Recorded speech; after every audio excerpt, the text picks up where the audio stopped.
Hey you guys, this is our step 2 of getting our cinnamon rolls rolled out and rolled up and baked. So we have our dough and it looks like it's risen really nicely. And I'm just going to prepare the surface for rolling it out, and I'm going to make the filling. So enjoy.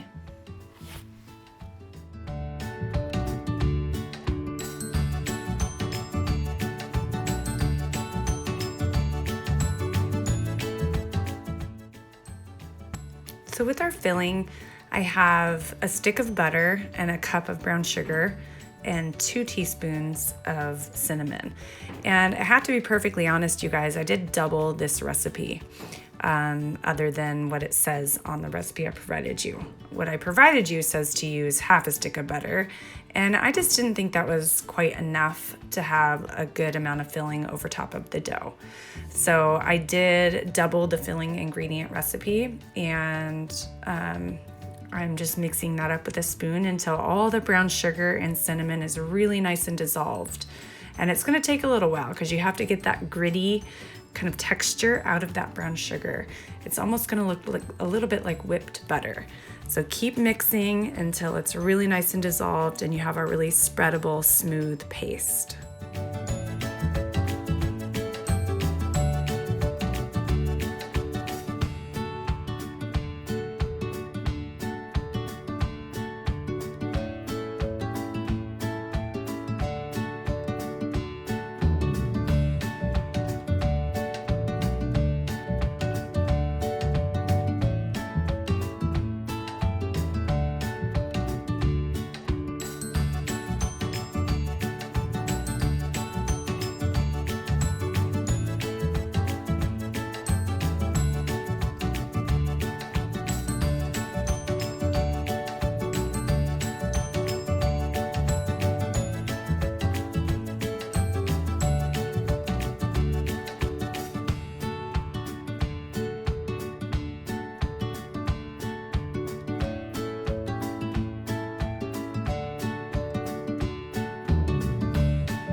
Okay, now we're ready to roll out the dough.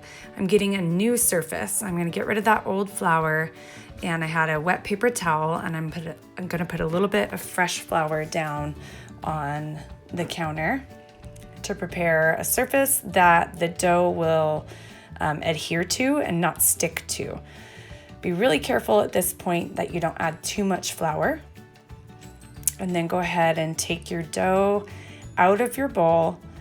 And what I like to do is start forming it with my hands before my rolling pin. And you can see that the dough is not sticking at all. And so that's great. I'm gonna avoid the temptation to add any more flour than I already have on the surface. I am going to add just a little bit of flour to the rolling pin before I start rolling this out.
All right, my favorite part, and you can see that I've got almost all of my filling spread out evenly over there. I like to leave a little bit of edge around the exterior or the perimeter of the dough, just so that you can make sure that the dough seals up on itself. All right, so now you kind of have a decision to make. You're going to decide if you want more cinnamon rolls or that are smaller, or fewer cinnamon rolls that are bigger. I usually like more cinnamon rolls just because I've got kids and it's just a little bit easier. So I'm going to start from the bottom and roll all the way up. And you can see that, you know, even with my fingerprints in that dough, that I'm kind of trying to seal as I go. All right, when you get to the top, seal that edge. If it's really dry with flour, then you can put a little bit of water or milk underneath that seal, and then flip it over on the seal. And then you're getting ready for the most amazing part, and that is cutting. All right, so this was something that was shown to me not until later on in my life, and I was mind blown when I learned that you can cut cinnamon rolls with dental floss or thread. So I have here unflavored dental floss. If yours is minty, not a big deal. And what I like to do first is just score the top ever so lightly, just to see how many I'm gonna get. I'm gonna get 10 for sure. And with those end pieces, I'm gonna take care of those a little bit later. So the first thing I'm gonna do is cut those off and move them to the side. And I'll explain how I do that in just a minute to get that beautiful spiral. So what you do is you shimmy the thread underneath the dough, and then you just crisscross on top like you're getting ready to tie a shoe. Okay, and then you get those beautiful spirals. If you were to take your bench scraper or a knife, you would just squish the cinnamon rolls and you would not be able to see that really nice spiral. So again, we're just, like I said, shimmying underneath and then crisscrossing over top.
All right, put these in the pan so that you start in the middle and kind of work your way out. Don't worry about the extra space on the side. That will get filled in. Give them just a little bit of room to grow into each other. That's what makes cinnamon rolls so great, is, you know, when they kind of grow and absorb into one another. And then another part of being patient, we've got to cover these and let them sit for another 20 minutes so they can rise again in the pan. Okay, I've left these guys for about 20 minutes and I'm putting them in the oven at 375 degrees for about 20 more minutes. And what I'm going to do in that time is make the icing that I'm going to drizzle over top or spread over top when they're done. All right, in the meantime, while they're in the oven, you can get your icing or your glaze ready. I'm just combining vanilla, milk, and powdered sugar. I have 2 cups of powdered sugar in that bowl, and I like to add milk by the tablespoon or half tablespoon, just so I don't add too much. It's gonna look really weird at first. It's gonna seem like it doesn't have enough liquid, but once you get stirring, you're gonna see that that liquid is gonna absorb and it's gonna be perfect. So I'm just gonna stir this until it's, like a glaze-like consistency that I can drizzle over top of the cinnamon rolls.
All right, we're out of the oven. They look wonderful. I drizzled the glaze over top, and here we are. I hope you guys had fun. I had fun doing this. We'll talk to you soon.